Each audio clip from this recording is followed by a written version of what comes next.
தமிழ்நாடு அரசு திரைப்பட விருதுகள் வழங்கும் விழா வரும் 6ஆம் தேதி நடைபெறும் என்று தமிழ்நாடு அரசு அறிவித்துள்ளது. 2015ஆம் ஆண்டுக்கான தமிழ்நாடு அரசு திரைப்பட விருதுகள் அறிவிக்கப்பட்டுள்ளன. அதன்படி சிறந்த திரைப்படங்களுக்கான முதல் பரிசை தனி ஒருவன், 2ஆம் பரிசை பசங்க 2, 3ஆம் பரிசை பிரபா, 4ஆம் பரிசை இறுதிச் சுற்று ஆகிய படங்கள் பெறுகின்றன. சிறப்பு பரிசுக்கு 36 வயது நிலை திரைப்படம் தேர்வு செய்யப்பட்டுள்ளது.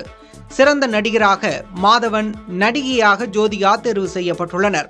சிறப்பு பரிசு நடிகர் கௌதம் கார்த்திக்கும் நடிகை ரித்திகா சிங்கிற்கும் வழங்கப்பட உள்ளன.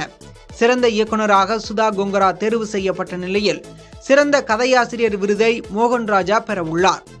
சிறந்த வில்லனாக அரவிந்த் சாமியும், நகைச்சுவை நடிகராக சிங்கம் புலியும், நகைச்சுவை நடிகையாக தேவதர்ஷினியும் விருதினை பெறுகின்றனர்.